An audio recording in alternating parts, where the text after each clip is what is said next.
खड़ा हो रहा है टैंक पे, टैंक के ऊपर खड़ा हो रहा है। दिमाग से इतने पैदल लोग हैं, कम से किसी एयरवेज में चले जाते हैं, पर वहां जा भी नहीं सकते ना, टूटे फूटे एग्जैक्टली। कहाँ से जाते हैं। गजब बात ये है कि सब कुछ होने के बाद भी, मतलब एयरवेज उड़ गए, ठीक, आतंकी कैंप उड़ गए, पता नहीं कितनी जगह धमाके हुए, रावलपिंडी इस्लामाबाद तक, उसके बाद भी पाकिस्तान कह रहा है हम जीत गए। जीत गए सर, जीत गए, जीत हम बड़ी जीत क्योंकि हुई है उनसे पाकिस्तान की। पाकिस्तान की जो न्यूक्लियर मिसाइल्स हैं वो इस तरीके से डिजाइन हुई हैं कि वो सिर्फ हिंदुओं को मारेंगी। हाँ ये टेक्नोलॉजी और किसी के पास नहीं है, उनके पास है। ये स्पेशल पाव किलो में है, ये है, वो जाएगी, वो देखेगी पहले आपको कि आप चवन मिश्रा हो, आपको मारेगा। तो यहाँ पे दिखाई दे रहा है कि टू वे स्ट्रेटेजी चल रही थी कि तुष्टीकरण के लिए हमें अलग तरह के बयान दिलवाने छोटे नेताओं से, और बड़े नेताओं को ऐसे दिखाना है कि हम देश के साथ खड़े हैं। देखो पाकिस्तान ऐसा है कि एंटरटेनमेंट अगर आपको कहीं नहीं मिल रहा हो तो पाकिस्तान में मिलेगा। पाकिस्तान में आप ढूंढिए, वहाँ फुल एंटरटेनमेंट है और रियल है। आम आदमी सोचता है कि भैया आप बंदूक या मोदी जी मिसाइल लेके बॉर्डर पर खुद खड़े हो जाए और मार देंगे, लोग हमने ये मार दिया, तभी उनको लगता है कि हाँ बदला लिया, सोचने और समझने हाँ। वाले लोग हैं। 26/11 के बाद इसी कांग्रेस पार्टी ने पाकिस्तान के खिलाफ इतना सा कुछ नहीं किया, निंदा की तो करी है, निंदा करी थी। हाँ, आदिला जेल में जो काम पाकिस्तानी सेना मेरे साथ कर रही थी, भारत को खुलेआम पाकिस्तान के साथ कर रहे हैं। तो ट्रम्प के साथ वो हो रहा है जो अभी शुभम ने बताया ना कि यहाँ भी कहा हम पीस लाएंगे, यहाँ पीस और नेगोशिएटर बनता है ना, जितनी लकड़ियां पड़ी हुई थी, हाँ सब उठा, कुछ नहीं, सबको ऐलान कर देंगे लकड़ियों, तीर लकड़ी जो भी कहते हैं। जो भी है। ये पाकिस्तान ये भी क्लेम करता है कि हमने उनकी एक आदमपुर एयरवेज तो जो है वहाँ पे हमला किया और S-400 दोस्त। हाँ तो वो फैक्ट चेक मोदी जी ने कर तो दिया था उनका, उसके पीछे बैकग्राउंड में रखी उसकी वीडियो बनाई, फिर भी नहीं माने। उन्होंने कहा ये लॉन्चर है, इसका जो पूरा सिस्टम है वो उड़ा दिया था कि हमने, ये तो लॉन्चर दिखा रहे बेवकूफ बनाने के लिए। फिर लॉन्चर की फोटो भी दिखाई मोदी जी ने, फिर लॉन्चर में भी दिखाया, तब जाके फिर ये ग्रॉक को पूछ रहे थे, ग्रॉक इज दिस रियल और इज दिस AI? उनको विश्वास नहीं। मोदी जी दुनिया के सबसे बड़े फैक्ट चेकर हैं। उनको सेना पर भरोसा नहीं है, मतलब वो एक्चुअली प्रोफेशनल होता है ना, प्रोफेशनलिज्म वो नहीं है। उनको लगता है कि ये इस्लामिक सेना है, ये इस्लामिक हथियार हैं, ये बम है, अगर बचाने आ रहा है तो ऊपर से कोई आ रहा है और मारने आ रहा है तो मोटो उनकी सेना का मोटो वायरल हो रहा था, वो जिहाद वाला, उनका वो वाला हिसाब रहता है। इनको मारना शुरू किया जब इन्हें, तब यहाँ से दर्द की मार पाकिस्तान में रहते दर्द इधर हो रहा था। हिंदुस्तानी सेना जो जंग बैटलफील्ड में जीतती है, उसे ये नेता लोग टेबल पे गंवा देते हैं। बुनियान महसूस तो वो वही था कि अब हम वो मतलब कुरान से वो ले करके और वो मतलब वो साइकोलॉजिकली चलाने का कि हाँ हम लोग जो लड़ रहे हैं, हम लोग इस्लाम के लिए लड़ रहे हैं। अरे कहाँ तुम इस्लाम के लिए लड़ रहे हो भाई, ऐसे कह सकते हैं। मतलब अगर इसको ऐसे मिलाना चाहें तो ये कह सकते हैं कि व्हाइट हाउस के प्रेस सचिव का जो कश्मीरी वेटर था वो, और कौशिक बसु का जो कैब ड्राइवर होता है, वो उतना ही है जितना ये मियां खलीफा किसान है ना, ये उतना ही है बस। उसके पास बहुत खेती। मुझे तो ये और राहुल गांधी ऐसे आ जाता है एकदम। वैसे तो कहते हैं ना, आयरन डोम की बहुत तारीफें हुआ करती थी, कहता है उसकी 97% एफिकेसी रेट है उसकी। तो मैं रिपोर्ट पढ़ रहा था कि हमारे वाले की 100% है। 4 लेयर का जो डिफेंस सिस्टम था उसमें पुराने से लेकर नए उन सबको जोड़ा। और कहते हैं ना कि जैसे वो डीजीएमओ ने बोला था कि इससे बचोगे तो इससे मार देंगे, इससे मार देंगे, तो ऐसा था। राष्ट्र हृदय जब चीख रहा हो, अश्रु नयन भर दीख रहा हो, एक प्रश्न तब हर मन पूछे, कहाँ जगह हो खड्ग ढाल की, कीमत क्या हो शांति काल की। लहू बहरा जब मनुजों का, अट्टहास गूंजे दनुजों का, क्या रघुबीर मूक हो बैठे, देख बुनावट युद्ध जाल की, कीमत क्या हो शांति काल की। गरल घूट कब तक पीना है, कायर हो कब तक जीना है, कब तक पौरुष धार न फूटे, हो अधीर नगपति विशाल की, कीमत क्या हो शांति काल की। प्राणाहुति से राष्ट्र यज्ञ है, बलिदानों प्रति है कृतज्ञ है, हरियुग दर्शन करवाएगा, काली माँ के मुंडमाल की, कीमत क्या हो शांति काल की। दिग दिगंत विश्वायु हैं लहरें, बस अनीति चौदिश फहरे, पार्थ सारथी राह दिखाओ, रक्षा हो इस राष्ट्र भाल की, कीमत क्या हो शांति काल की। नमस्कार, आप देख रहे हैं पैम्फलेट। ये कविता हमारे बॉस शिव मिश्रा सर ने लिखी है। शांतिकाल की कीमत कई बार युद्ध काल से भारी पड़ जाती है। देश ने ऑपरेशन सिंदूर से पहलगाम का हिसाब बराबर कर लिया है और संदेश भी दे दिया है कि हम घर में घुसकर मारेंगे। ऐसे में आज हम ऑपरेशन सिंदूर और उसके आसपास जो कुछ हुआ उस पर अपने सहयोगियों के साथ चर्चा करेंगे। अभी हमारे इस प्रोग्राम का कोई नाम डिसाइड नहीं हुआ है। आप लोग ही कमेंट में बताइए कि इस चर्चा का क्या नाम रखा जाए। मेरे साथ हमारे सहयोगी जयेश हैं जो खबरों को बारीक से पकड़ते हैं। इसके पीछे कारण यह है कि जयेश ने वर्षों तक ग्राउंड रिपोर्टिंग की है, ज़मीन पर घूमे हैं, पैम्फलेट पर आप इन्हें रेगुलर देखते हैं। इसके अलावा हमारे दूसरे सहयोगी शुभम जोशी भी हमारे साथ हैं। शुभम जियो पॉलिटिक्स पर कड़ी नज़र रखते हैं। तो चर्चा की शुरुआत करते हैं। सबसे पहले बात शुभम आपसे ही शुरुआत करते हैं। 22 अप्रैल तारीख थी ना वो, जब पहलगाम में इस्लामिक आतंकी हमला हुआ, बर्बर आतंकी हमला। तो वो खबर जब हमारे सामने आई, न्यूज़ रूम में ही मैं बैठा हुआ था, तो जैसे ही वो खबर आई तो मुझे लगा कि कुछ बड़ा हुआ है। वो लगा इसलिए क्योंकि वो तस्वीर बहुत खतरनाक थी। जो वीडियो महिला की आई थी जिसमें महिला कह रही थी कि उसने पूछा कि तुम हिंदू हो या मुस्लिम हो, और इसके बाद मार दिया। तो उसे देखने के बाद मुझे लगा था कि कुछ बड़ा हुआ है। तो हमने शिव सर को मैसेज भी किया था कि सर कुछ हुआ है, तो उन्होंने कहा अपडेट रखना। तो उसके बाद क्या हुआ वो सब हम जानते हैं। 22 अप्रैल से लेके आज हम 17 मई में बैठे हुए हैं। क्या क्या हो गया उसके बाद, पूरा ऑपरेशन सिंदूर कंप्लीट हो गया। तो पहला रिएक्शन उस पे आपका क्या था जब आपको ये पता चला कि हम वहाँ पे पहलगाम में धर्म पूछ कर मारा गया? सर जब खबर आई थी तो मैंने आसपास 4 बजे के आसपास देखा था इसको। तो उस टाइम प्राइम मिनिस्टर सऊदी जा रहे थे जी, तो मैं उसी को कवर कर रहा था कि क्या डिस्कशन होता है वहाँ, क्या होने होता। फिर मैंने देखा तो मेरे को लगा कश्मीर में होता रहता, क्योंकि उससे कुछ पहले रियासी में भी हुआ था, यात्रियों को मारा था। तो मुझे लगा कि ये कुछ छोटा मोटा है, लेकिन उसके बाद धीरे धीरे जैसे फोटोज वीडियो सामने आई, फिर पता लगा कि धर्म पूछ कर मारा है, पॉइंट ब्लैंक पर मारा है। कलमा उसने ये बोला कि कलमा पढ़ो। आतंकियों ने, जो आतंकी आए थे, उन्होंने कहा कलमा पढ़ो। अब हो क्या रहा था, हम लोग यहाँ जाते रहते हैं, कहीं भी आप जब घूमने जाते हो तो जनरल सब कैजुअल रहते हैं एकदम। तो उसने कहा कलमा पढ़ो, तो उसने बोला कि कलमा तो नहीं आता मुझे, तो यहाँ पे रख के गोली। ये सर तो हमारे लिए भी सरप्राइजिंग था, क्योंकि इससे पहले मैंने कभी देखा नहीं था ऐसा कि ऐसा होता है। इससे पहले जो देखा था वो इजराइल में ही देखा था जो हुआ था। उसके बाद इंडिया में तो इस तरीके ऐसा लगा जैसे इजराइल से आतंकियों ने सर इनकी मॉडस ऑपरेंडी, मतलब ऐसा होता है, देखा गया है कि जो मिडिल ईस्ट में टेरर जो टैक्टिक अपनाते हैं ना, वो फिर ये पाकिस्तानी टेररिस्ट फिर यहाँ अपनाते हैं। तो पहले जैसे सुसाइड बॉम्बिंग वहाँ होती थी, फिर यहाँ शुरू हुई, फिर जैसे वहाँ हुआ जो अक्टूबर 7 वाला था इजराइल वाला, वो यहाँ भी इम्प्लीमेंट उसी तरीके, टूरिस्ट को मारो जो घूमने आ रहे पिकनिक मनाने, हनीमून वाले। इस पे हमने अलग से वीडियो भी बनाया था, उस पे चर्चा की थी कि कैसे ये जो पूरा जो कॉपी किया गया एक तरह से, वो वहीं का दिखाई दे रहा है, इजराइल वाला पूरा इन्होंने आतंकियों ने किया था। लेकिन सबसे बड़ी बात यह है कि जब ये पूरा केस हमारे सामने आया और उसके दूसरे दिन ही, शायद दूसरा या तीसरा ही दिन था, रॉबर्ट वाड्रा जो प्रियंका गांधी वाड्रा के पति हैं, उनका बयान आ गया। और उनका कहना है कि भाई ये तो इसलिए हुआ है क्योंकि मोदी जी हैं, हिंदुत्व की बात करते हैं। हिंदुत्व की बात कहाँ से आ गई इसमें? देखिए रॉबर्ट वाड्रा और भी कई लोग हैं वो ये रॉबर्ट वाड्रा वैसे बहुत सीरियस, आर यू सीरियस वाला आदमी है, पता याद है ना, आर यू सीरियस। तो कांग्रेस के कितने भी नेता हैं, रॉबर्ट वाड्रा फिर भी हैं, और लोग जो हैं कितने, जब भी कुछ इस तरह की घटनाएं होती हैं तो वो उनके ट्वीट्स और वो बातें निकल कर सामने आ जाती हैं कि भाई 56 इंच का सीना कहाँ है, 56 इंच का सीना। तो मुझे तो ये लगता है, राहुल गांधी ऐसे आ जाता है वो एकदम। तो मुझे लगता है यार इनको ना कुछ लेकिन यार उनका जवाब तो मोदी जी ने अगले दिन ही दे दिया था, जब वो बिहार में स्पीच जो उन्होंने दी। बिहार की स्पीच तो कांग्रेस मूर्खी थे, जो मतलब उनकी जो स्पीच में जिन हिसाब से उन्होंने शब्दों का इस्तेमाल किया और उनके जो तेवर थे, बिहार में बेवकूफी इंग्लिश में स्पीच। हाँ, तो वो कोई बेवकूफी होगा जो उनको पता नहीं था कि वो क्या करने वाले हैं। बिल्कुल। और अब पता लग गया कि क्या किया उन्होंने। इन सब के बावजूद भी ये कहना कि 56 इंच की छाती, तो ये शायद उनको बांटे गए, वो तो होता है ना इंच टेप, वो जो जिसे नापते हैं कि ये कहाँ है, तो वो जाते सभी कार्यकर्ताओं को दिए गए। हाँ, कि जाओ और मोदी जी सुप्रिया श्रीनेत को भी एक लोग कल्याण मार्ग जाओ वहाँ नापो की 56 इंच की छाती 56 की है, बढ़ गई है, कम रह गई है, क्या है, तो वो उनका वो काम है। दिखा दिया 7 तारीख को 112 इंच की छाती है, 56 की भी नहीं है। हाँ, तो नहीं छाती एक राजनीतिक तौर पे ये सिंबल ही 56 इंच की छाती से क्या है।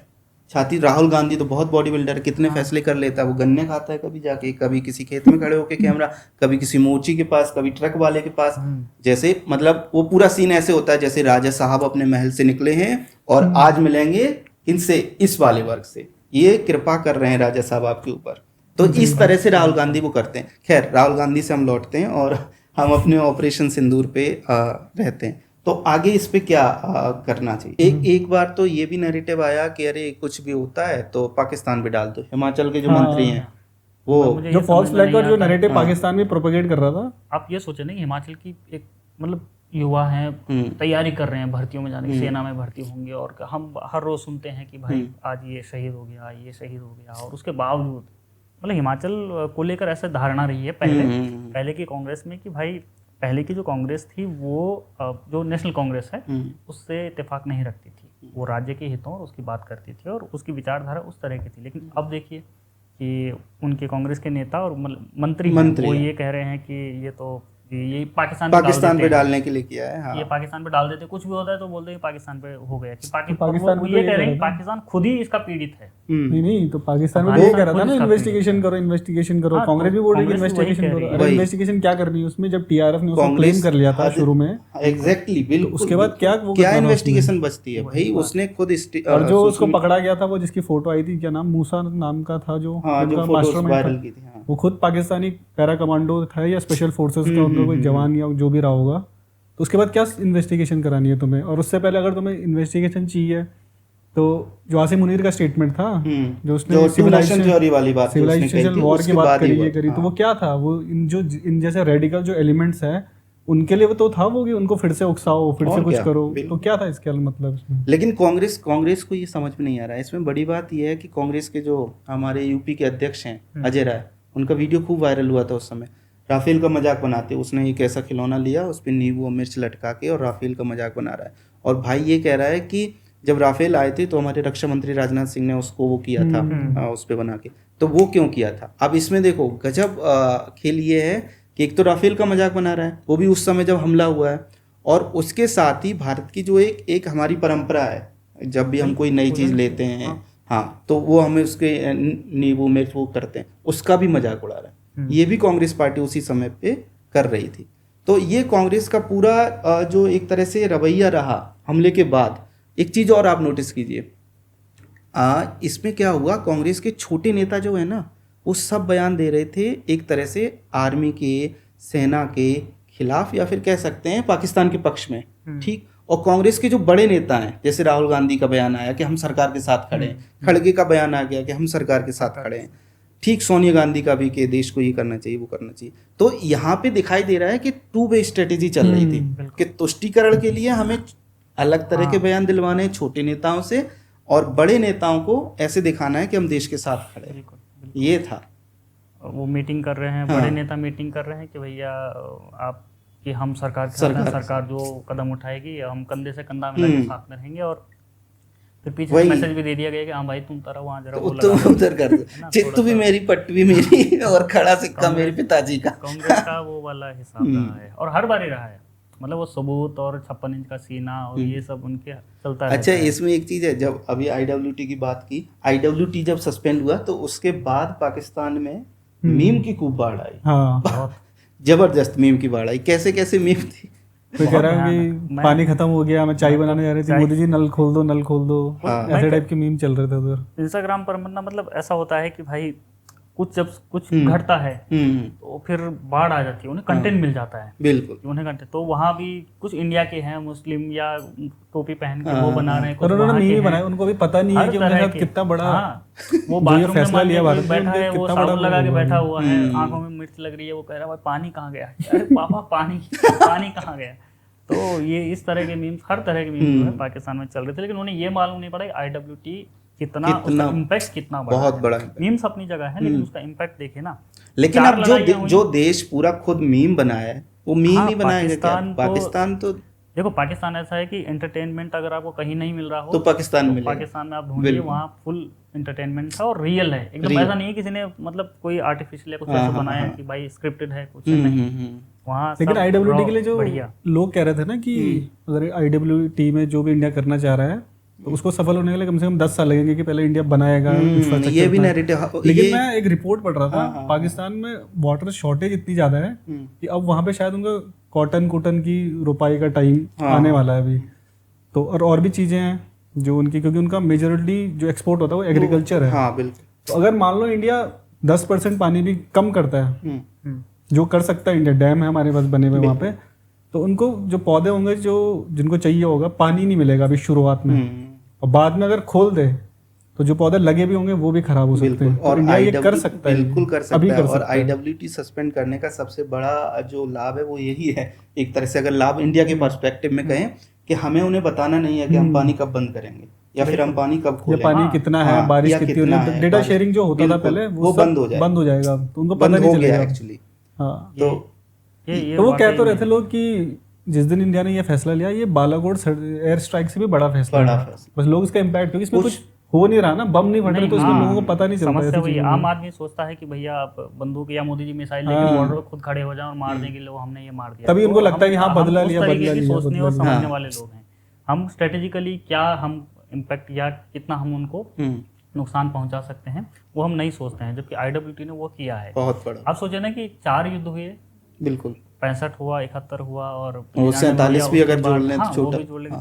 चार उससे चार- जोड़ के, चार और जोड़ उसके बाद छोटे मोटे जो छोटे मोटे 47 बहुत में तो बड़े खैर साइड अटैक, रखता है, IWT तो बाद बाद में में हुई थी। हुई थी, हाँ। बहुत उसको बड़े हटा जो देते अटैक हुए हैं, मुंबई का हुआ है मान ली जाए, और पार्लियामेंट का हुआ है, पुलवामा हुआ, या ये सब हुए, तो उसके बावजूद IWT को नहीं छेड़ा गया था। तो सोचिए ये और ये कितना बड़ा पाकिस्तान वैसे जिन impact कश्मीरों के लिए कहता है ना कि कश्मीरों का दर्द है मेरे सीने में, IWT के सबसे ज्यादा नुकसान कश्मीर वालों को हो रहा था। उमर अब्दुल्ला का आप ट्वीट देखना कल का, तो वो कह रहा था कि सबसे ज्यादा नुकसान तो जम्मू कश्मीर के लोगों का हुआ है IWT के होने से।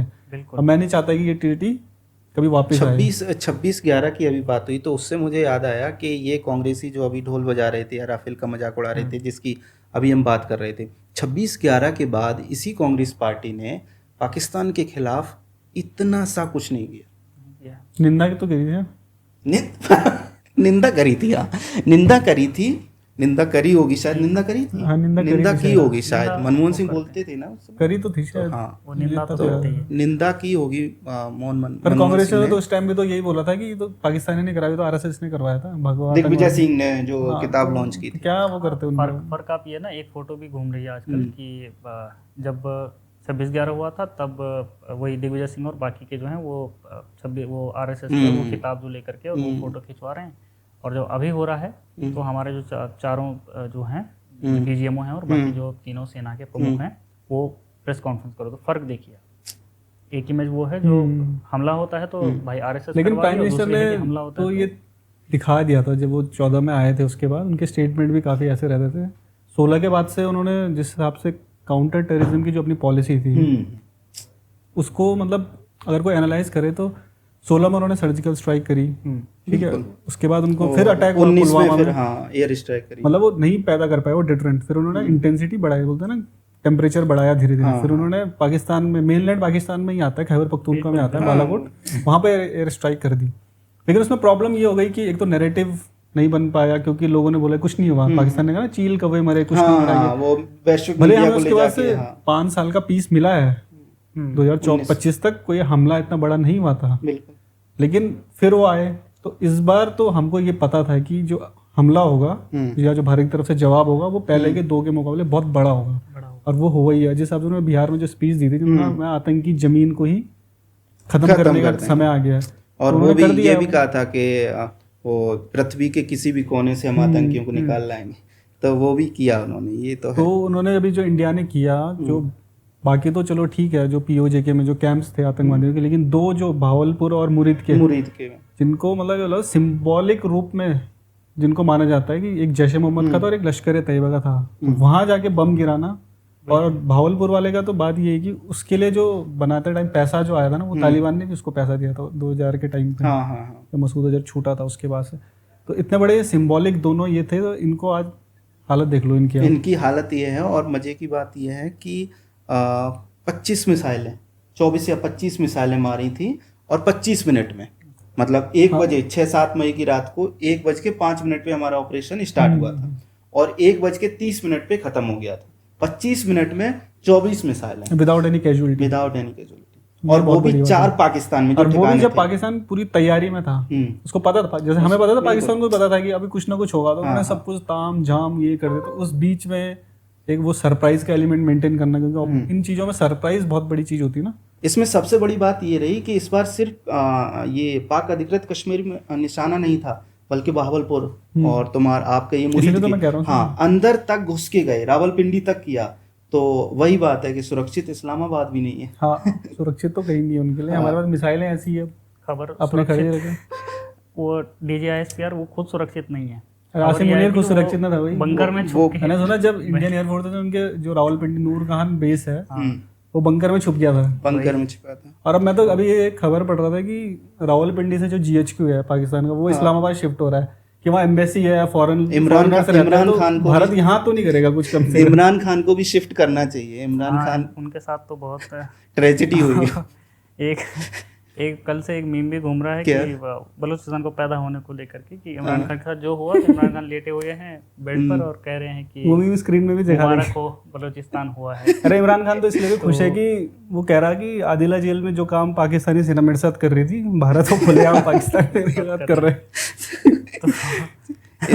इमरान खान का कुछ तो पाकिस्तान को ध्यान करना चाहिए। वैसे एक चीज़ इसमें हमें इस पे और बात करनी चाहिए कि इस पूरे ऑपरेशन के दौरान हमारा जो डिफेंस सिस्टम रहा, एयर डिफेंस सिस्टम, उस पे ज़रूर बात होनी चाहिए, क्योंकि पाकिस्तान ने रिपोर्ट्स के मुताबिक कम से कम 500-600 ड्रोन भेजे थे और हमने उन सबको नेस्तनाबूद किया। वैसे तो कहते हैं ना आयरन डोम की बहुत तारीफें हुआ करती थी, कहता है उसकी 97% एफिकेसी रेट है उसकी। तो मैं रिपोर्ट पढ़ रहा था कि हमारे वाले की 100% है। 4 लेयर का जो डिफेंस सिस्टम था उसमें पुराने से लेकर नए उन सबको जोड़ा। और कहते हैं ना कि जैसे वो DGMO ने बोला था कि इससे बचोगे तो इससे मार देंगे, इससे मार देंगे, इससे मार देंगे, तो ऐसा था। अगर जैसे हम क्या देखते हैं इजराइल का देखते थे हम, तो इजराइल का जो आयरन डोम है वो 97-96 एफिकेसी उसकी मानते हैं, और जो हमारा जो डिफेंस सिस्टम जिसने अभी दिखाया है ये 100% है। और इजराइल जिन मिसाइलों को रोकता है जो हमास की तरफ से लॉन्च होती है, बड़ी सस्ती मिसाइलें होती हैं, हमने रोके हैं Turkish drones, Chinese drones, Pakistan की मिसाइलें जो उनकी हफ्त मिसाइल थी जो उन्होंने लॉन्च भी की थी दिल्ली के ऊपर जो लॉन्च कर रहे थे, हमने वो रोकी हैं। उसके अलावा हमारे जो वेस्टर्न आप बॉर्डर देखोगे लद्दाख से शुरू होकर गुजरात तक, उस पर पहले दिन तो 400 ड्रोन्स आए थे, इतने तो हमने भी नहीं छोड़े थे शायद, जब जितने उन्होंने छोड़े एक भी ड्रोन नीचे नहीं मिसाइलें छोड़ी थी।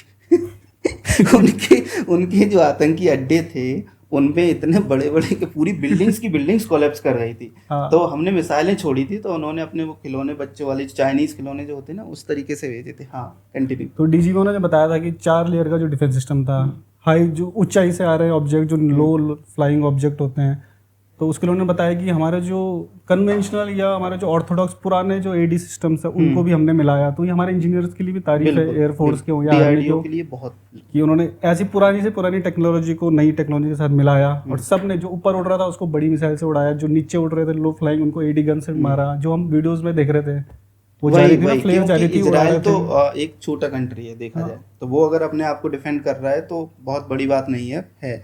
लेकिन हमारी क्योंकि सीमा बहुत बड़ी लगी है, पाकिस्तान के साथ तो बहुत बड़ा बॉर्डर है हमारा, और वहाँ पे अगर हम अपने आप को इस तरीके से डिफेंड कर रहे हैं कि एक भी ड्रोन नहीं गिर रहा है, एक भी, क्योंकि उन्होंने मिसाइल भी फेंकी थी, तो इंडिया के खिलाफ नैरेटिव भी बढ़ रहा है कि उन्होंने कर कैसे दिया है। एग्जैक्टली, ऐसा नहीं पॉसिबल ही नहीं है, तो कोई सोच नहीं सकता था कि इंडिया ऐसा करे, और पाकिस्तान को भी ये लगा था कि हम कुछ ना कुछ कर देंगे, क्योंकि 2019 में जो हमने मतलब होती है वॉर में गलतियां भी हो जाती है, हमने अपना हेलीकॉप्टर उड़ा दिया था, तो उनको यही था कि इनका जो एयर डिफेंस सिस्टम है उतना कामयाब नहीं, इसलिए वो भेजे उन्होंने करा, लेकिन कुछ नहीं कर पाए। सीखा, मतलब 2019 से लेकर हमारी एयरफोर्स ने बहुत कुछ सीखा, जो लेकिन पाकिस्तान ने कुछ नहीं सीखा इसमें। पाकिस्तान का एयर डिफेंस सिस्टम कैसा था कि भाई प्राइम मिनिस्टर नहीं, उनके रक्षा मंत्री कह रहे हैं कि हमारी लोकेशन पता नहीं चल जाए, इसलिए हमने वो चलाया नहीं।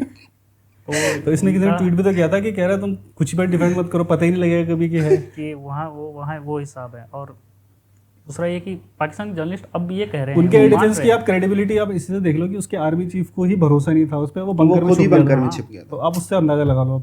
और अभी भी देख लो वो GHQ को शिफ्ट कर रहे थे इस्लामाबाद में, तो उसको उनका इससे लगा लो कि आपको उनको चाइनीज हथियारों पे कितना भरोसा है, अपनी टेक्नोलॉजी पे कितना भरोसा है।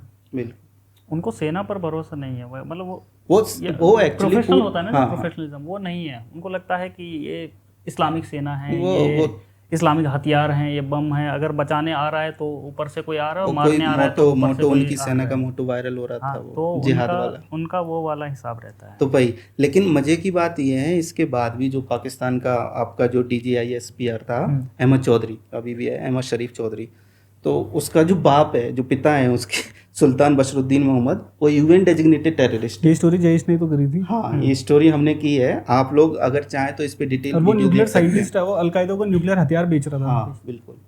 और इससे भी मजेदार बात, जो अहमद चौधरी DGISPR एकदम सीधे मुंह के साथ ऐसे फेक न्यूज बोल रहा है बिल्कुल। जो हमारी व्योमिका सिंह, विंग कमांडर व्योमिका सिंह जो प्रेस ब्रीफिंग कर रही थी, मेरे को याद आया, उसकी एक सेकंड उसकी बाइट काट के बंदा चला रहा है और एकदम स्ट्रेट मुंह के साथ फेक न्यूज चला रहा है, कह रहा है कि दिल्ली में ड्रोन गिरा दिया हमने। आप जनरल चौधरी इतना का खतरनाक मतलब 7 तारीख को जो उन्होंने प्रेस कॉन्फ्रेंस दी ना, उसमें उनका पोस्टर देखना, बॉडी लैंग्वेज देखना, 8 को देखना, 9 को देखना, 10 को देखना, मैं चाहूंगा स्क्रीन में दिखाएंगे हम सबको, बिल्कुल अलग। पहले खुश, फिर थोड़ा यूं यूं यूं, लास्ट में तो एकदम चश्मा ही फेंक रहा था, अरे ये ऐसा थोड़ा होता है ये थोड़ा होता है। तो इससे पाकिस्तानी डीजी ISPR से मुझे वो एक बंदे की याद आती है, जो इराक में 2003 में जब इराक को इन्वेजन हुआ था अमेरिका ने, तो वहाँ पे एक था मोहम्मद सईद अल सैफ सद्दाम हुसैन, वहाँ का सूचना मंत्री था सद्दाम हुसैन का ना। तो वो भी बिल्कुल यही करता था इसकी चौधरी की तरह, पाकिस्तान का जो चौधरी है वो क्या करता था कि वो प्रेस ब्रीफिंग करता था 2003 में, तो इसी तरह से कहता था कि नहीं हमारे ऊपर कोई हमला नहीं हुआ है, अमेरिका की सैनिक आसपास भी नहीं है, अमेरिका की सेना आसपास नहीं है, हम युद्ध जीतेंगे। और रोज़ प्रेस कॉन्फ्रेंस करता था और इसी तरह के बयान देता था। एक बार क्या हुआ, वो प्रेस कॉन्फ्रेंस कर रहा था और उसकी कॉन्फ्रेंस में PC में उसकी में धमाकों की आवाज़ आ रही थी, जो अमेरिका की सेना आ रही थी उसकी आवाज़ आ रही थी, और वो कह रहा है कि नहीं अमेरिका हारेगा। तो इसलिए उसका जो सूचना मंत्री था सद्दाम हुसैन का, उसका नाम ही कौमिक अली पड़ गया था बाद में, ऐसा कुछ। हाँ, तो अगर पाकिस्तान को इस युद्ध में क्या मिला, मतलब ऑपरेशन सिंदूर के बाद कुछ नहीं मिला, कह सकते हैं कौमिक अली तो नया मिली। लेकिन सर नाच तो रहे हो सड़कों में, लाहौर की सड़कों में देखी थी मैंने वीडियोस आई। वो नाचते तो हर बार, 71 में भी नाचे थे, नाचने में कमी नहीं है। 71 में नियाजी सरेंडर डॉक्यूमेंट साइन कर रहा था, उधर डॉन की खबर थी कि we will fight till the last breath, ये याह्या खान ने अपनी जनता को बोला। अरे इसमें अब मुझे याह्या खान की बात की तो इससे मुझे बड़ा अच्छा किस्सा याद आया। उस समय क्या होता था 71 में पाकिस्तान में गजब खेल ये चल रहा था कि पाकिस्तान की सेना जो थी ना, वो एकदम एक्यूरेट इन्फॉर्मेशन पहुंचाती थी याह्या खान के साथ, और उसके लिए वो अलग से अखबार छपवाती थी प्रेस में जाके। हाँ, एक सेपरेट अखबार छपता था और उस पर लिखा होता था ऑल इज वेल, मतलब सब बढ़िया बढ़िया खबरें, और वो उसे उसकी बेंच पे दे दिया जाता था, तो उसे लगता था सब बढ़िया चल रहा। इधर उसकी सेना सरेंडर कर रही थी और उस तरफ उसके पास अखबार था कि सब बढ़िया चल रहा है, एकदम पूरे पाकिस्तान में खुशियों की लहर छाई हुई है। तो ये हाल पाकिस्तान का था। वो मीम देखा क्या आपने, या एक फोटो है मेरे मतलब दिमाग में छपी हुई है कि आदमी कोट और वो पहन के आया हुआ, सामने दिख रहा है कोट टाई एकदम बढ़िया, और पीछे से सब फटा हुआ है, पीछे से कमर एकदम, मतलब जब मार के सुजाई गई होती है ना, हाँ, बिल्कुल समझ गया। हाँ, याद है, मतलब हम स्क्रीन पे दिखा देंगे दर्शकों के लिए। छिन्न भिन्न हो रखा है और आगे कोट दिख रहा है, जनता को दिख रहा है, वाह बढ़िया कोट, और पीछे देखें तो सब कुछ खत्म हो। तो पाकिस्तान का ये हाल है, पाकिस्तान का ये हाल है। और वैचारिक तौर पे हमारे देश के जो वामपंथी हैं, जो कम्युनिस्ट हैं, पूरा जो इकोसिस्टम है ना कांग्रेस का, उसका भी यही हाल है। आप हिपोक्रेसी देखो कि ये जब पहलगाम हुआ उसके बाद कह रहे थे अरे मोदी जी बदला कब लेंगे, बदला क्यों नहीं ले रहे मोदी जी, बदला कब लेंगे मोदी, पूरा माहौल बना के रखा। और इसके बाद जब ऑपरेशन सिंदूर हुआ उसके दूसरे दिन से नो टू वॉर। हाँ, तो जब हमने स्ट्राइक करना शुरू किया, जब उन्होंने किया हम पे, तो पहले तो हमने रुके, चुप रहे। तो जब हमने पहले ही बोल दिया था कि we are targeting terror infrastructure, हमारा तुमसे को लेना देना, लेकिन वो आए, मारा, मिसाइलें छोड़ी, फिर जो अपनी सेना की जो कार्रवाई होती है स्ट्रेटजी की तरह चलती है, पहले एयर डिफेंस सिस्टम उड़ाओ, रेकी करो, डमी एयरक्राफ्ट। तो जब इनको मारना शुरू किया जब इन्हें, तब यहाँ से दर्द की मार पाकिस्तान में रहते दर्द इधर हो रहा था कि नो टू वार, से नो टू वार। विनोद कापड़ी हैं आपके, साक्षी जोशी हैं, और जो पूरा इकोसिस्टम है ये एकदम से रोने लगे थे। हाँ भाई, अचानक से आया ट्विटर में, पहले नहीं आ रहा था, एकदम से देखा मैंने उस दिन रात को, ट्रेंड करने लग गया, से नो टू वार, से नो टू वार। इधर से भी चलने लगा, पापा वॉर रोक दो। तो ये वाले में भी हम भी वॉर रोक दी, तो उसके बाद कहने लगे कहाँ गया सीना, हार गए। इनके लिए तो ऐसा है ना कि ये मतलब शब्द का यूज नहीं करना चाहिए, लेकिन ये दोगलापन और दोहरापन है कि भाई एक दिन तुम युद्ध और पहले दिन तुम कर रहे हो युद्ध और राष्ट्रीयता की बात। बिल्कुल, मोदी जी जो है क्यों नहीं युद्ध कर रहे हैं, राष्ट्र इस समय जो है युद्ध चाह रहा है, अभी करो, तुरंत करो, अभी करो। जैसे युद्ध हो जाता है ये लोग आ जाते हैं कि नहीं जी शांति और मानवता की बात हो जाती है। शांति का मार्ग जो है ना वो इतनी आसानी, अब देखिए शांति के मार्ग से याद आया कि 1962 में जो चीन से हमारी लड़ाई हुई थी, तो नेहरू जी क्या कर रहे थे, नेहरू जी यही तो कर रहे थे, हिंदी चीनी भाई भाई नारे लगा रहे थे, वहाँ के मिल रहे थे उससे।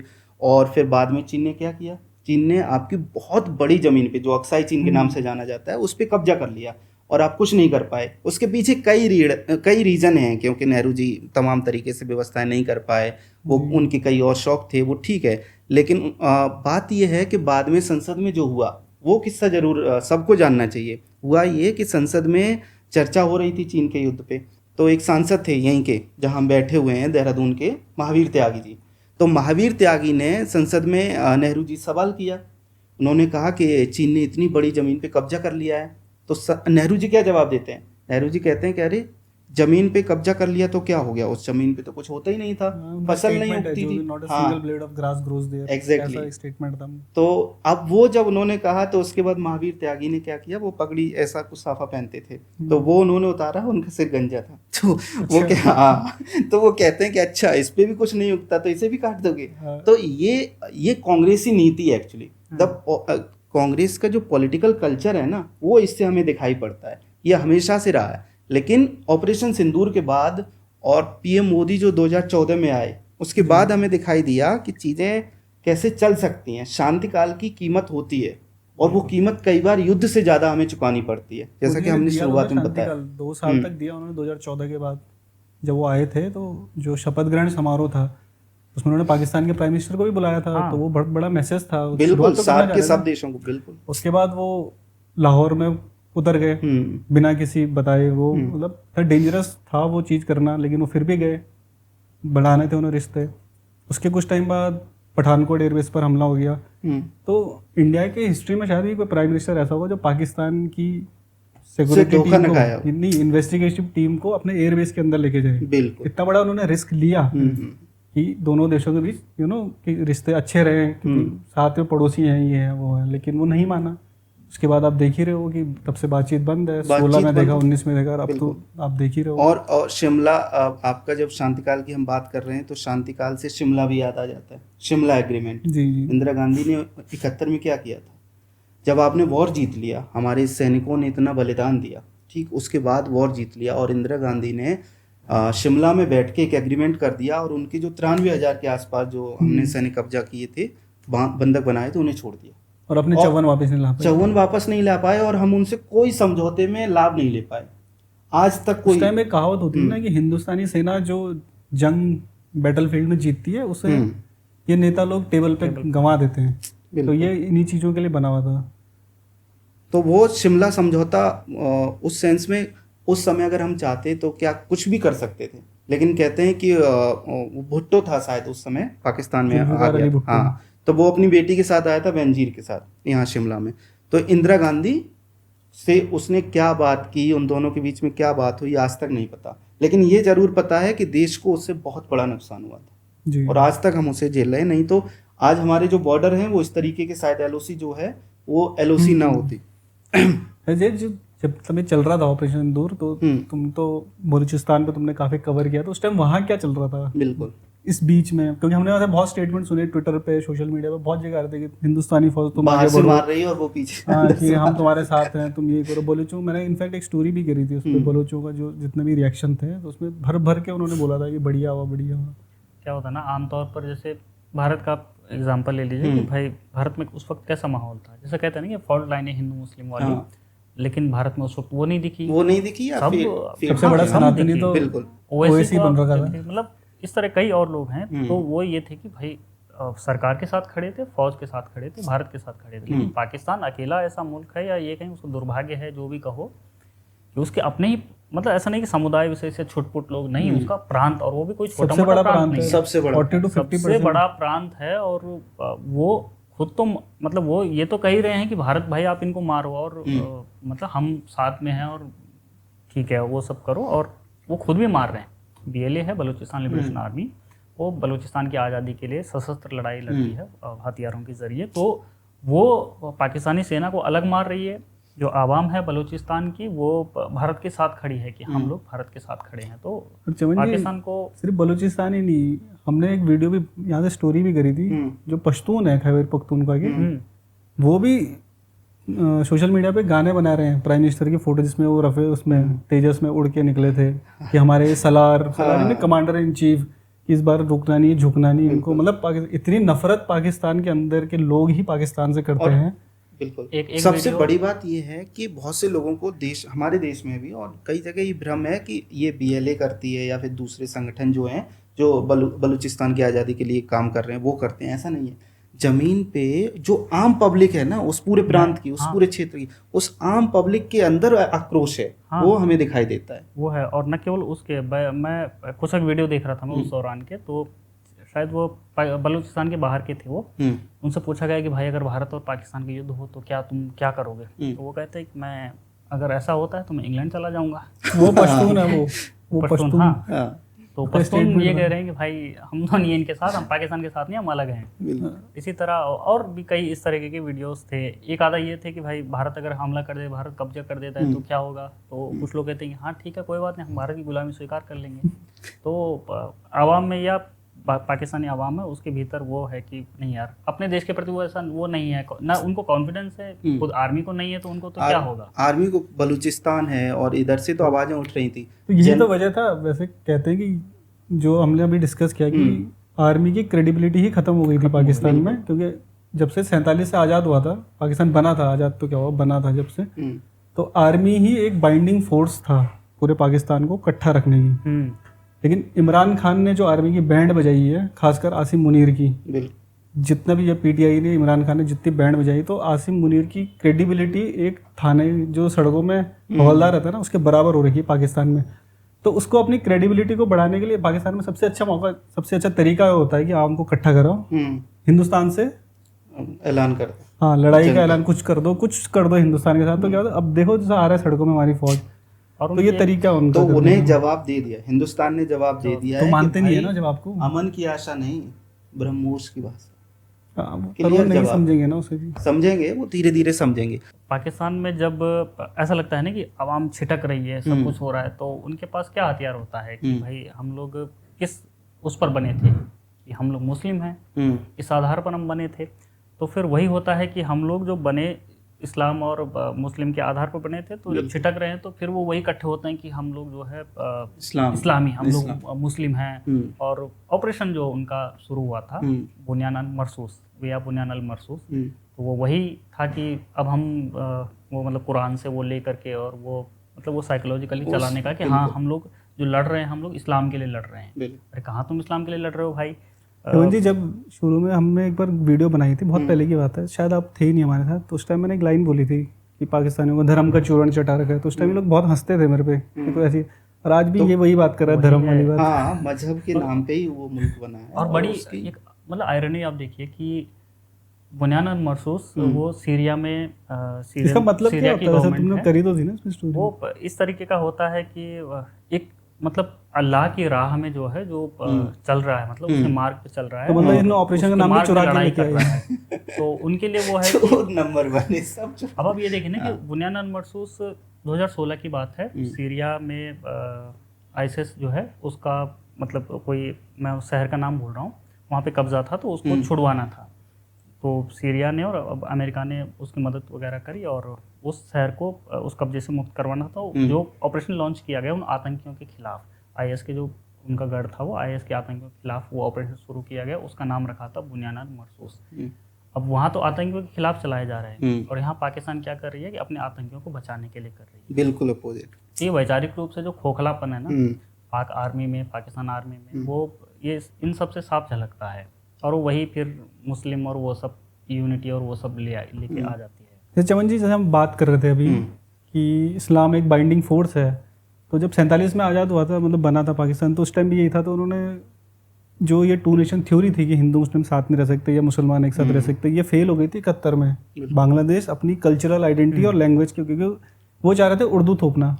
बंगालियों ने बोला कि हमारी भाषा तो बंगाली है, हम क्यों बोले उर्दू, मतलब उन्होंने बोला कि हम क्यों बोले उर्दू, तो उस चक्कर में वो अलग हो गया। उसके बाद जियाउल हक ने जो इस्लामीकरण करा पाकिस्तान का, यहाँ तक कि सेना से लेकर सब जगह उर्दू का इम्प्रोवाइजेशन सब कुछ थोपा। उर्दू भी उसके बाद जो बस एक से उर्दू भी जो आज वो बोलते हैं पाकिस्तानी, वो जब एक हुआ करते थे दोनों मुल्क, तो उसमें हमारी वो हिंदुस्तानी भाषा थी जिसको संविधान सभा ने बात की थी किसी को अडॉप्ट करना चाहिए, वो उर्दू नहीं है। अब पंजाबी पाकिस्तान में आजकल जो बोलते हैं वो पूरी तरह से अरबी वाली उर्दू है, जो वो एक तरह से उन्होंने मिक्स कर दिया है, खतरनाक वाली उर्दू बनाती है। उर्दू और पंजाबी ये भी वो हो गया है, पंजाबी उर्दू और ये सब मिला करके कुछ और ही बन गया है वो। इंग्लिश भी तो ऐसे ही बता दिया। हाँ, तो वो Pretty good, you know. अपना आप बोलिए क्या कह रहे थे? Centre of gravity. Centre of gravity के कुछ मीम तो लोगों ने जरूर देखा। हाँ, तो मैं कह रहा था जब जियाउल हक ने इस्लामीकरण शुरू कर दिया उसके बाद उसने उर्दू थोपनी शुरू कर दी, जो भी मतलब है, तो मतलब ये समझा जाता है कि पाकिस्तान सिर्फ पंजाब है, बलूचिस्तान ये कुछ नहीं, पाकिस्तानी पंजाब में, पंजाब इस पाकिस्तान ये कहा जाता है। तो अभी आप सिंध में देख लो, सिंध में जो नहर जो इंडस का पानी आता है वो सिंध से होके जाता है। तो सिंध वैसे बेसिकली थोड़ा रेगिस्तानी टाइप का इलाका, तो उसको पानी ज़्यादा चाहिए होता है, और सिंध जिसका नाम ही सिंधु नदी पे पड़ा है, तो सिंध नदी उनके लिए कल्चरली भी बहुत इंपॉर्टेंट है। तो पाकिस्तान सेना क्या करे, जिसको शायद उसका नाम है एवरग्रीन, कुछ ऐसा पाकिस्तान है, कुछ ऐसा नाम है उसका, वो कोई वो कर रहे हैं वहाँ पर। उसने क्या करता है, सिंध का जो पानी है वो डाइवर्ट कर रहा है कैनाल्स बना के पंजाब में हरा भरा करने के लिए। तो इससे आप समझ सकते हो कि मतलब पाकिस्तान में जो भी रिसोर्सेस है वो सिर्फ पंजाब के लिए दिए जाते हैं। और जियाउल हक के आने के बाद से ये ज़्यादा शुरू हुआ, जब कट्टरपन ज़्यादा बढ़ा तो आतंकवादी संगठन भी बढ़े। उसके बाद जो जैसे बलूचिस्तान, सिंध, खैबर पख्तूनख्वा और इवन गिलगिट बाल्टिस्तान, तो ये लेफ्ट आउट करने लग गए खुद को। और उसके बाद से फिर पाकिस्तान ने इन पे अत्याचार तो हमको पता ही है किस तरह की एट्रोसिटीज़ भी। तो ये आज के डेट में जो हम देख रहे थे सोशल मीडिया पे कि पाकिस्तान को पंजाब के अलावा कहीं से कोई सपोर्ट नहीं मिल रहा था, उसका सबसे बड़ा कारण ही ये है कि वो लेफ्ट आउट हो चुके हैं मेन पंजाब से। उनको मतलब वो समझते ही नहीं, उनको बोलते हैं हम अलग ही। बलूचिस्तान तो खैर पहले से कहता है, पश्तूनों का भी ऐसी हो गया। और धीरे धीरे देखना सिंधी भी इस पानी की समस्या की वजह से सिंधी भी अब खड़े होने वाले हैं। वैसे तो पाकिस्तान जो है वो पंजाब का वो उनका जो छोटा सा प्रांत है उतना ही पाकिस्तान। हाँ। पाकिस्तान से अब हम फिर से अपने ऑपरेशन सिंदूर पे लौटते हैं। सीज फायर जब हुआ तो एक तरह से पूरे देश को लगा कि अरे ये क्या कर दिया मोदी जी ने, ये क्या कर दिया, सीज फायर क्यों कर दिया। तो उसकी जरा क्रोनोलॉजी जो है सीज फायर की वो थोड़ा सा लोगों को बताइए, जिससे कि लोगों को पता रहे कि सीज फायर हुआ कैसे था और क्यों हुआ था। सीज फायर जी 7 तारीख को तो हमको पता ही है क्या करा हमने। उसके बाद पाकिस्तान ने धीरे धीरे अटैक करने की कोशिश करी और उनका अटैक आया 9 तारीख की रात को। उसके बाद जो हमारा जो काउंटर ऑफेंसिव था वो इतना तगड़ा था कि हमने उनके लगभग 12 में से 11 एयरबेसेस को तबाह कर दिया था। अभी पाकिस्तान के पीएम ने भी ये बात स्वीकार कर ली। सब जगह हमने इतनी तबाही मचाई कि उनकी एयरफोर्स उड़ नहीं पा रही थी। और उसके बाद हम चाहते, लोग तो कहते हैं कि किराना हिल्स में भी अटैक किया जाए, न्यूक्लियर इंस्टॉलेशन है, लेकिन जब सरकार ने उस पर कबूला नहीं किया तो हम तो उस पर ज़्यादा बातचीत नहीं करते। लेकिन ये कहा जा रहा था कि इंडिया चुन चुन के मतलब पूरी पाकिस्तानी एयरफोर्स को ही ख़त्म कर देता। और अभी मैं एक रिपोर्ट सुन रहा था कि उनकी कोई शायद जो कमांड एंड कंट्रोल सिस्टम कुछ तो है जहाँ उनके ये बनते थे है, लेकिन इंडिया उसको भी अटैक कर रहा था। वो तो जब सीज फायर हो गया तो इंडिया ने फिर अबॉर्ट कर लिया था मिशन, ऐसी कोई रिपोर्ट में अभी पढ़ रहा था। तो आप समझ सकते हो इंडिया किस इंटेंसिटी से उनके एयरबेसेस को उड़ा रहा था। तो उसके बाद जब ये सब हो गया, उनकी लाचार हो गई थी उनकी एयरफोर्स पाकिस्तान की, तो इमीडिएटली पाकिस्तानी डीजीएमओ ने इंडियन डीजीएमओ को कॉल किया। उस टाइम वो शायद कॉल पे आ नहीं पाए, वो कहीं मीटिंग में थे। तो 3 बजे उनकी बातचीत हुई तो उन्होंने कम्युनिकेट किया होगा गवर्नमेंट को कि ऐसा ऐसा मुझे वहाँ से कॉल है, क्योंकि उस टाइम तक एक ही चैनल था डीजीएमओ का जो इंडिया और पाकिस्तान के बीच में बातचीत का था। तो इंडिया का जो स्टैंड था पहले से, इंडिया का स्टैंड यही था कि हम काउंटर टेररिज्म ऑपरेशन कर रहे हैं, हम पाकिस्तानी सेना को नहीं कुछ करेंगे, अगर तुम करोगे तो हम करेंगे। और इंडिया का किसी भी युद्ध जो भी होता है उसमें एक मेन चीज होती है ऑब्जेक्टिव। क्या तुमने अपना ऑब्जेक्टिव पार कर लिया? तो हमने कर लिया था 7 तारीख को। उसके बाद तो हम रिप्लाई कर रहे थे, हम रिटेलिएट कर रहे थे और कुछ नहीं कर रहे थे। तो बस जहाँ वहाँ से शांति का समझौता आया, इंडिया ने कबूल तो इंडिया ने कबूल तो कर लिया, लेकिन डोनाल्ड ट्रंप एकदम से ट्वीट करते हैं और कहते हैं कि हमने सीज फायर करवा दिया। और उनकी पूरी जो आर्मी है, जो मागा वाला कैंप है और उनके जो लोग हैं, वो सब ट्वीट करने लगे कि बहुत बड़ा अचीवमेंट कर लिया। चेहरा भी तो बचा रहा था ना सर, क्योंकि जिस दिन वो चुनाव में आए थे, हाँ, तो क्या उन्होंने बड़े बड़े उसमें किया कि मैं 24 घंटे में रूस यूक्रेन युद्ध को, I will stop that war, ऐसा कुछ उनका आता रहता था। हाँ। तो भैया नहीं रुकवा पाया, कुछ भी पुतिन ने उन्हें दिखा दिया ठेंगा, फिर उसके बाद जेलेंस्की ने भी उन्हें ठेंगा दिखा दिया। वो दोनों आपस में मिलकर टर्की में बातचीत कर रहे हैं, पुतिन और जेलेंस्की। अकेले पुतिन गया वहाँ पे? पुतिन ये मुझे नहीं पता, नहीं गया, शायद नहीं गया, पुतिन ने मना कर दिया। उन्होंने कहा था कि गाजा में जो जंग है वो भी मैं रुकवाऊंगा। नेतन्याहू ने बोला कि नहीं, हम जब तक अपना ऑब्जेक्टिव पार नहीं कर लेंगे हम तब तक नहीं करेंगे। हूतियों के लिए उन्होंने बोला कि बाइडन वीक प्रेसिडेंट था, हम हूतियों को हमला जो रेड सी में कर रहा था, हूती हमला, हूती जो विद्रोही हैं यमन के, कि हम ये रोकेंगे। हूतियों ने, इन्होंने 1000 से ज़्यादा बमबारी करी है 1 महीने के अंदर हूतियों के ऊपर। हूतियों ने इनके 3 जहाज गिरवा दिए, इनके टॉप क्लास जो ड्रोन्स है वो गिरवा दिए, 7 MQ-9 रीपर, शायद F-35 जो इनका एडवांस है जिसके लिए ये डींगे हाँकते हैं दुनिया में, वो ग्राउंडेड ही रहा। वो डर के मारे उड़ा ही नहीं। और परसों 6 मई को डील होती है कि ट्रम्प कहते हैं कि मैंने हूतियों को घुटनों पे ला दिया। और इसका नतीजा क्या निकला कि जब ये ऑपरेशन शुरू हुआ था, जो उस दिन इक्वेशन थी वही इक्वेशन है। हूतियों ने सिर्फ बोला कि हम अमेरिकन को टारगेट नहीं करेंगे, इजराइल को करते रहेंगे।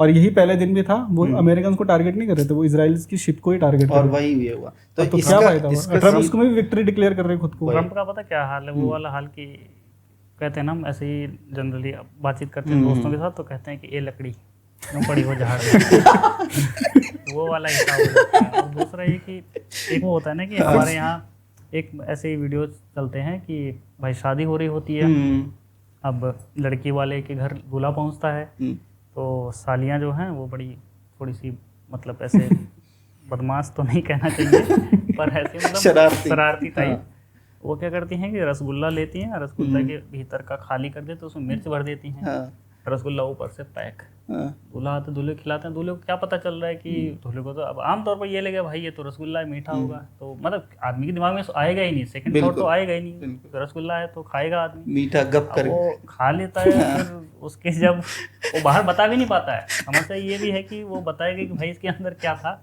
वो दूल्हा है ना, दूल्हा है, तो वो खा लेता है, तो फिर पता लगता है ये तो कुछ और था। तो ट्रम्प के साथ जो है वो धुआं जो अलग-अलग बता रहे हो, अलग-अलग जगहों से, वो जहाँ से निकला वो धुआं, तो वो निकलता है वो, और तुरंत नहीं निकलता, उसको टाइम लगता है निकलने में, धीरे धीरे। तो ट्रम्प के साथ वो हो रहा है जो अभी शुभम ने बताया ना कि यहाँ भी कहा हम पीस लाएंगे, यहाँ पीस और नेगोशिएटर बनता है ना, जितनी लकड़ियां पड़ी हुई थी सब उठा, वो कुछ नहीं, सबको ऐलान कर देंगे लकड़ियों, तीर लकड़ी जो भी कहते हैं। तो एक मीम भी है, बल्कि भारत के संबंध में एक मीम भी है कि ट्रम्प ने क्या किया, मतलब सीज फायर में, वो मीम हम आपको जरूर दिखाना चाहेंगे, फुल स्क्रीन, हम वैभव से कहेंगे वो मीम फुल स्क्रीन चलाओ, ये देखो ट्रम्प ने क्या किया है, ये आपको समझ में आ जाएगा। मुझे लग रहा है वो लकड़ी जो आप बात कर रहे हो वो ज्यादा उसने दिक्कत दे दी है, तभी तो शायद उनका स्टेटमेंट बदला है। अभी कुछ मैं सुन रहा था, उसने वो लकड़ी अपना काम रसगुल्ला था ना, वो उगल दिया, हाँ वो उगल दिया उसने रसगुल्ला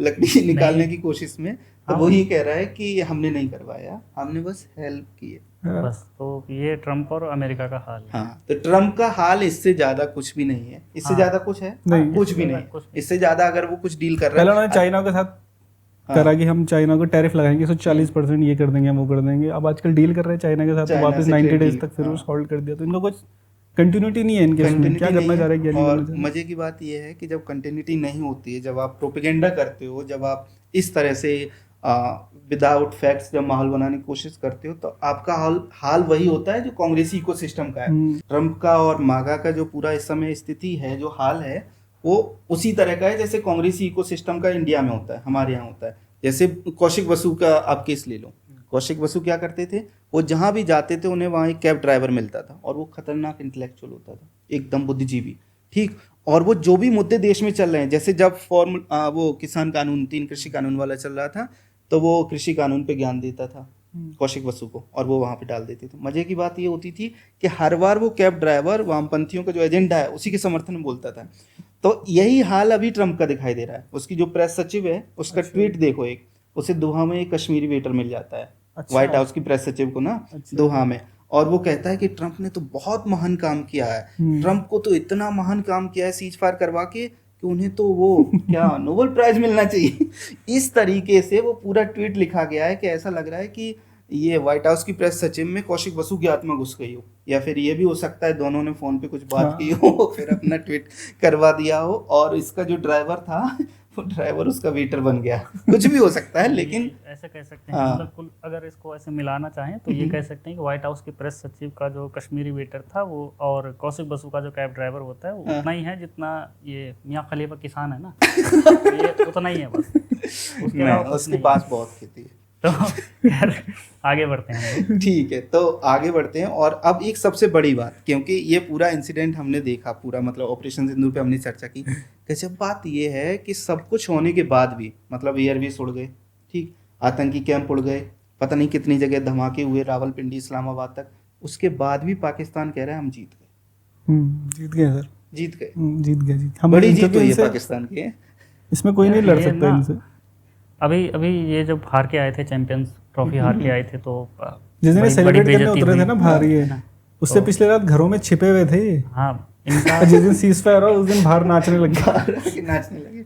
हाँ, ये चैंपियंस उनका ट्रॉफी वाला उनका, उनका लेवल मतलब उनका लेवल देखो आप ना कि वो जब वहाँ हारते हैं तो वहाँ बड़ी पिटाई होती है, तो कहते हैं कि जी ठीक है हार गए हैं, अब हम आगे फोकस कर रहे हैं हम लोग, मतलब कि हम लोग आने वाली जो PSL है उस पर हम लोग फोकस कर रहे हैं। और रिजवान जो कप्तान है उनके, वो ये कहते हैं कि इंशाल्लाह जो भी टीम जीते कप्तान ये लोग चुन के बनाते हैं। ये तो बड़ा ही, हाँ कप्तान क्वालिटी ये नहीं होनी चाहिए उनके कप्तान में कि भाई वो टीम को किस तरीके से लीड करते हैं या किस तरीके से मतलब सब कुछ बनाए रखते हैं टीम में, नहीं। कप्तान नमाज क्या ठीक टाइम पे पढ़वाता है, ये पाकिस्तानी कह रहे हैं, वो इंटरव्यू है, और कि ठीक टाइम पे नमाज पढ़वाता है, एक कमरे में सबको इकट्ठा करके ले आता है, इंशाल्लाह बोलता है, हाँ ज़मीन पे वो कर लें, मतलब उस तरीके जो मौलाना टाइप वाला वो होता है वो रहता है। तो सबका ये मतलब स्टैंडर्ड है कि अब वो PSL में उन्होंने कहा कि भाई इंशाल्लाह कोई भी टीम जीते लेकिन जीतेगा पाकिस्तान। अबे भाई तो PSL जो है वो है ही पाकिस्तान का ही मैच है, जैसे IPL है। अब हम कहें कि भाई IPL जीतेगा तो इंडिया। कप्तान का नाम क्या है पाकिस्तानी टीम का नाम? मोहम्मद रिजवान है। हाँ, जो मैच शायद हार गया था पाकिस्तान में मैच, तो कह रहा था हम एक चैंपियन टीम, हम सब क्लैपिंग करेंगे, क्लैपिंग करेंगे, चाहे कुछ हार रहा मैच वो तालियां बजा रहा है। तो यही काम शहबाज शरीफ ने करा। शहबाज, हाँ इसी पे मैं आने वाला था, यही हार काम गए शहबाज लेकिन शरीफ जश्न ने मना किया। रहे हैं। यही है। हाँ, तो उसने जब ये हमारा सीज फायर हुआ उसके बाद उसने अपने देश को संबोधित किया एड्रेस टू नेशन, और उसमें कहता है कि हमने उनके भारत के सभी विमान ध्वस्त कर दिए और एयरपोर्ट मिट्टी में मिला दिए, ये कर दिया वो कर दिया। और इसके बाद मज़े की बात यह है कि पाकिस्तान ये भी क्लेम करता है कि हमने उनकी एक आदमपुर एयरवेज तो जो है वहाँ पे हमला किया और S-400 ध्वस्त कर दी। हाँ, तो वो फैक्ट चेक मोदी जी ने कर तो दिया था उनका, उसके पीछे बैकग्राउंड में रख के उसकी वीडियो बनाई, फिर भी नहीं माने। उन्होंने कहा ये लॉन्चर है, इसका जो पूरा सिस्टम है वो उड़ा दिया था कि हमने, ये तो लॉन्चर दिखा रहे बेवकूफ़ बनाने के लिए। फिर लॉन्चर की फोटो भी दिखाई मोदी जी ने, फिर लॉन्चर में भी दिखाया, तब जाके फिर ये ग्रॉक को पूछ रहे थे, ग्रॉक इज दिस रियल और इज दिस AI? उनको विश्वास नहीं। मोदी जी दुनिया के सबसे बड़े फैक्ट चेकर हैं। ग्रॉक को कैसे वो पूछ रहे होंगे? और ट्विटर तो वह बैन है ना। अरे वो अनबैन कर दिया था ना प्रोपेगेंडा के लिए। हाँ, बीच में प्रोपेगेंडा चलाने के लिए। ये बड़ी आयरनी है पाकिस्तान की कि गवर्नमेंट ट्विटर अकाउंट बैन कर देती है, मतलब बीच के अभी का तो छोड़ दीजिए, ट्विटर बैन था और शहबाज शरीफ ट्विटर चला रहे हैं। ट्विटर बैन इसलिए नहीं हुआ था, ट्विटर बैन इसलिए हुआ था क्योंकि जो इमरान खान की जो सपोर्टर है ना PTI वाले, माँ बहन की गालियां देते थे आसिम मुनीर को ट्विटर पे, इतना जलील कर चुका था। उन्होंने कहा कि भाई से इसे बंद ही कर दो, तो वो बंद कर दिया उन्होंने। अभी बंद, वो दोबारा बंद हो जाएगा। अगर ये इमरान खान की वीडियो भी नहीं आई ना कुछ। हाँ नहीं, ठीक है। तो इसमें एक चीज़ और है, शहबाज शरीफ ने ये जब ऐलान किया उसके बाद मोदी जी ने वो दिखा दिया आदमपुर जाके। अब बंदा एकदम कॉपी पेस्ट कर रहा है। हाँ। अच्छा मोदी जी गए हैं, हम भी जाएंगे, और चला गया चपरासी वाले, सॉरी वो कपड़े पहन के खड़ा हो रहा है टैंक के ऊपर खड़ा हो रहा है। दिमाग से इतने पैदल लोग हैं, कम से कम किसी एयरवेज में चले जाते हैं, पर वहाँ जा भी नहीं सकते, टूटे फूटे कहाँ से जाते हैं। अभी कल अमित शाह उनसे मिले थे, गृह मंत्री हमारे जो घायल हुए हमारे सेना के जवान, उनसे मिल के आए थे। तो शहबाज शरीफ का भी एक वीडियो आया है, आज एक वीडियो आ गया कि वो भी उनसे मिलने जा रहे हैं। वो सैनिक भी मुझे बड़े ऐसे लग रहे हैं, तगड़े लग रहे हैं, पता नहीं उनको वो चिपकाया है, क्या हुआ होगा भगवान जाने। वो बढ़िया, पाकिस्तान में कुछ भी संभव है। उनके चेहरे ऐसे ना, वो भाई बीमार आदमी का चेहरा दिख जाता है उनके चेहरे में। शहबाज शरीफ पीछे गाने लगाए हुए हैं और शहबाज शरीफ ये और वो सब जो है वो कॉपी करने की वो आदतें हैं। और इस पर पाकिस्तान के जो लोकल जो जर्नलिस्ट हैं वो भी अपनी सरकार को मतलब बेड़े मार रहे हैं कि भाई तुम लोग कह रहे हो कि हमने वहाँ उड़ाया आदमपुर में, ये किया वो किया, और PM वहाँ जा करके PM ने कहा नहीं है, कुछ भी नहीं कहा, अपने मुंह से कुछ भी नहीं कहा है कि ये देखो एयरबेस ठीक है, नहीं कहा है। संदेश जाना था, गए वहाँ, फोटो से उन्होंने दे दिया और वो पाकिस्तानियों को मैसेज मिल गया है। और पाकिस्तान जर्नलिस्ट यही कह रहे हैं कि उन्होंने संदेश देना था सटल वे में, उन्होंने दे दिया। हमारे वाले क्या कर रहे हैं, टैंक के ऊपर खड़े हो जा रहे हैं। तो पाकिस्तान में जो मतलब अपनी सरकार को घेरने का और वो सब करने का, वो खुद ही उनके मतलब नकाब या कपड़े या वो उतार रहे हैं वो। ये तो है पाकिस्तान में जो ये चल रहा है। हाँ, तो इसके साथ साथ एक चीज़ और है, शहबाज शरीफ बार बार ये दावा कर रहा है, कई स्पीच मैंने उसकी सुनी, बार बार कह रहा है कि पूरा विश्व हमारे साथ। हाँ, जो पूरा ये हुआ, हिंदुस्तान अकेला था, सब पूरा विश्व हमारे साथ था, सब हमारे साथ थे, हमारी ताकत देखे। ये भी कह रहा है कि मित्र देशों ने हमारी ताकत देख ली है और हमारी सेना का, हमारे वो उर्दू में कुछ वर्ड बोलते हैं वो अपने उसके लिए, उसका इस्तेमाल, एयरफोर्स का इस्तेमाल जो है वो मित्र देश भी कर सकते हैं। विशेष टिप्पणी, इतनी मजबूत है क्या पाकिस्तान की सेना कि मित्र देश उसका इस्तेमाल कर सके? अरे सर अब थोड़ा मैं एक बार बताता हूँ आपको, क्या मित्र देश वाले की हमारी सेना का इस्तेमाल वो कर सकते हैं। हाँ। तो पाकिस्तान की आप उनकी सोच देखिए, 98 में जब परमाणु परीक्षण उन्होंने किया तो उन्होंने आमतौर पर क्या कहेंगे, मतलब मान लीजिए हमने किया तो हमने बोला कि ये भाई भारत का परमाणु परीक्षण है ना, या भारत का परमाणु बम है। लेकिन पाकिस्तान उसकी सोच ऐसी है, मतलब शुरू से ही ऐसी है, और वो बिठा दिया गया है, और आवाम के भीतर भी और सेना और सबके भीतर की उन्होंने शब्द का यूज़ किया कि ये परमाणु बम नहीं है, ये इस्लामिक बम है। इस्लामिक बम है। तो ये इस्लामिक कंट्री जो होंगी ना सारी की सारी, वो उनके लिए वो होगा कि भाई ये तुम्हारी रक्षा। और वाकई में असल में ये है भी कि इस्लामिक जितनी भी कंट्रियां हैं किसी के पास परमाणु बम नहीं है मेरे ख्याल से, किसी के पास परमाणु बम नहीं है, अकेला पाकिस्तान इस समय है जिसके पास परमाणु बम है। तो आप उनकी सोच देखिए, जो वो कह रहे हैं ना कि सेना जो है इसका उपयोग बाकी लोग मित्र देश भी करेंगे, तो वो वहाँ से पर सर एक जो टेक्नोलॉजी इनके बॉम्ब में है पाकिस्तान में, उसमें मतलब है वो, मतलब जो कहते भी हैं वो शायद किसी भी कंट्री के न्यूक्लियर आर्सेनल में वो नहीं है। तो इनका जो मान लो जैसे इंडिया का न्यूक्लियर अटैक जब इंडिया करेगा तो पूरा पाकिस्तान साफ हो जाएगा, वो नहीं देखेगा कि कौन कैसा है कौन कैसा है। लेकिन पाकिस्तान की जो न्यूक्लियर मिसाइल्स हैं वो इस तरीके से डिज़ाइन हुई हैं कि वो सिर्फ हिंदुओं को मारेंगी। हाँ, ये टेक्नोलॉजी और किसी के पास नहीं है, उनके पास है। ये स्पेशल पाव किलो में है, ये है, वो जाएगी, वो देखेगी पहले आपको कि आप चवन मिश्रा हो, आपको मारेगी। कोई होगा उसको नहीं मारेगी, मुस्लिम को नहीं मारेगी। तो ऐसी भी टेक्नोलॉजी इनके पास है। टेक्नोलॉजी है वाकई में। पर इनकी टेक्नोलॉजी का तो सर जो आप कह रहे थे ना, जो एटमी ताकत, ये फोटो भी मैं दिखाना चाहता हूँ कि टेक्नोलॉजी में कितने आगे। स्क्रीन पे ये फोटो जरूर देखिए। तो हाँ कंटिन्यू। नहीं मतलब उन्होंने सीरियस नोट जो एक हमेशा हमको जो प्राइम मिनिस्टर ने बोला कि अब न्यूक्लियर ब्लैकमेल नहीं चलेगा। तो जो क्लेम्स है वो ऑब्वियस सी बात है, ऑब्वियस रीजन की बात है कि गवर्नमेंट उसको कभी क्लेम नहीं करेगी। लेकिन इंटरनेशनल जो मिलिट्री थिंकर्स हैं जो एयर वॉरफेयर को देखते हैं, तो उन्होंने बोला कि इंडिया ने जिस हिसाब से पाकिस्तान के न्यूक्लियर साइट्स पे हमला किया ना, वो दिखाता है कि इंडिया ने जो मैसेजिंग दी है वो इतनी स्ट्रेट फॉरवर्ड मैसेजिंग दी है कि तुम जो ये कर रहे हो आइंदा, क्योंकि हम जहाँ भी हैं, हम तुम्हारे जहाँ पे तुम्हें सबसे ज़्यादा दुख होता है, दर्द होता है, हम वहाँ पे आके मारेंगे, न्यूक्लियर प्रोग्राम मिटा देंगे। हाँ, केवल पाकिस्तान। आप देखें ना, हम खबरें पढ़ रहे हैं कि तुर्की के साथ कल CAT की कैट की बैठक हुई थी। उन्होंने 24 राज्यों के अलग अलग व्यापारी जो हैं उनसे बात की कि भाई हम लोग तुर्की के साथ व्यापार बंद करना चाहते हैं, या सेब के आयात हैं, बाकी चीज़ें हैं, मार्बल हैं, इस तरह की चीज़ें हैं। हमारे टूरिस्ट वहाँ जाते हैं, अजरबैजान में जाते हैं। 3 कंट्रियाँ, चाइना, तुर्की और अजरबैजान, ये इन्होंने खुल करके पाकिस्तान का समर्थन किया है। तो इनके साथ हमने ये किया कि न केवल पाकिस्तान बल्कि जो स्ट्राइक काइंड ऑफ आप कह सकते हो कि वो तुर्की पर भी हम कर रहे हैं कि भाई हम तुम्हारे साथ व्यापार नहीं करेंगे। कितनी विश्वविद्यालयों में JNU हो गया, जामिया हो गया, कानपुर विश्वविद्यालय वगैरह, बाकी भी और भी शायद इस कड़ी में और जुड़ेंगे जितने उन्होंने MOU साइन किए थे उनके जो एजुकेशनल इंस्टीट्यूशंस हैं तुर्की के, तो उनके साथ रद्द कर दिए हैं।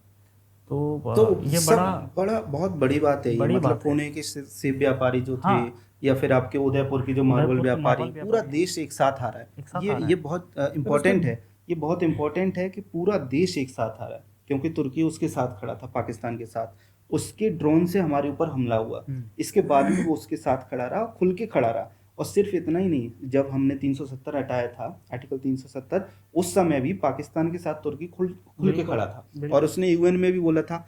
तो अभी पूरा देश तुर्की के विरोध में है, लेकिन कांग्रेस पार्टी क्यों नहीं है? ये यहाँ पे मैं कांग्रेस की स्पेशली बात करना चाहता हूँ, क्योंकि जयराम रमेश और पवन खेड़ा का वीडियो हमारे दर्शकों ने देख लिया होगा, और नहीं तो स्क्रीन पे चल रहा है, आप देखिए।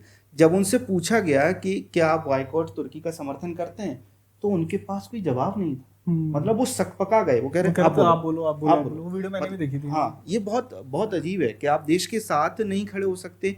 देश और तुर्की में से चुनने में आपको एक चुनना है, तो क्यों देश को नहीं चुन सकते? तुर्की को इसलिए भी नहीं चुन सकते होंगे ना कि भाई कार्यालय तो एक तुर्की में भी है कांग्रेस का, है ना, राहुल गांधी पक्का बैठे, तो वहाँ भी एक कार्यालय है। तो उनके लिए ये होगा कि भैया जहाँ कार्यालय है वहाँ का क्या करें, तो ऊपर मंत्रणा होती होगी कि भैया क्या करना। या फिर ये भी हो सकता है, जैसे अब ये तो हम अटकलें ही लगा रहे हैं, जैसे चीन के साथ कांग्रेस का गुप्त समझौता है, जो चर्चा चलती रहती है अक्सर, तो हो सकता है तुर्की के साथ भी कुछ ऐसा हो जिसकी कोई खबर हमारे सामने, जो भी है। लेकिन एक चीज स्पष्ट है कि तुर्की के विरोध में कांग्रेस पार्टी जिस तरह से संदिग्ध दिखाई दी है, वो खतरनाक है, बिल्कुल खतरनाक है। और तुर्की कोई ऐसा देश नहीं, तुर्की ने कश्मीर में मुख्तार बाबा को हम लोग जानते हैं, जो जर्नलिस्ट को धमकी और वो सब के पीछे मुख्तार बाबा था, तो उसको बसाने का काम तुर्की किया। वो तुर्की में रहता है, तो वो कश्मीर में मतलब जो आतंकी हैं उनको पनाह देने का काम भी तुर्की करता है। तुर्की हर लिहाज से हमारे लिए मतलब खतरा है, न केवल पाकिस्तान बल्कि पाकिस्तान को जो बैक कर रहा है वो तुर्की भी है। तो वो भी, तो भारत इकट्ठा, मतलब आप सोचो पूरा भारत इकट्ठा हो रहा है। कांग्रेस तब भी सोच रही है कि अरे यार क्या जवाब दें, क्या करें, क्या न करें। कांग्रेस की तो ये स्थिति है। कांग्रेस तो इस तरह अगर देखें तो जब पहलगाम में इस्लामिक हमला हुआ उससे लेके और अब जबकि तुर्की का बॉयकॉट हमें करना है, तब तक कांग्रेस एक तरह से कटघरे में खड़ी दिखाई दी। ये है। और चलिए, तो अब की हमने चर्चा में ये पूरा जो चर्चा हमने डिस्कस की, इसका जो एंड पॉइंट है ना, वो ये जाना चाहिए कि शक्ति जरूरी है। किसी भी देश को शक्ति जरूरी है। जो हमारे ए.के. भारती जो एयर मार्शल है, उन्होंने जो पीसी में बोला भी था एक बार, विनय न मानत जलद जड़ गए 3 दिन बीती, बोले राम सकोप तब भय बिन होए न प्रीति। तो भय जरूरी है। वही देश सुरक्षित होता है जो सशक्त होता है और शक्तिशाली होता है। तो पहलगाम हमले से लेके ऑपरेशन सिंदूर और उसके बाद अब तक जो कुछ हुआ उस सब पे हमने चर्चा की, उस सभी मुद्दों पे हमने अपने सहयोगियों के साथ बातचीत की। तो इन सब को लेके और इसमें जो कांग्रेस की भूमिका रही उसको लेके आपका क्या कहना है, कमेंट सेक्शन में हमें ज़रूर बताएं। आपको हमारा ये प्रोग्राम कैसा लगा ये भी ज़रूर बताएं, क्योंकि जैसा आपका फीडबैक रहेगा उसी के अनुसार हम इस प्रोग्राम को आगे बढ़ाएंगे। और हाँ, जो मैंने आपको शुरुआत में बोला कि इस प्रोग्राम का हमें नाम क्या रखना चाहिए, वो हमें आपसे ही कोई सजेशन चाहिए। तो आपका सहयोग हमें बहुत ज़रूरी है, आपका प्यार बहुत ज़रूरी है। ये पैम्फलेट आपकी वजह से है, आपके लिए है। तो अपना प्यार बनाए रखें, चैनल को सब्सक्राइब जरूर कर लें। इस तरह की चर्चाएं हम आपके लिए ज़रूर लाते रहेंगे। आप दोनों का, जयेश आपका और शुभम आपका, आप दोनों का बहुत बहुत धन्यवाद। बने रहिए हमारे साथ, देखते रहिए द पैम्फलेट।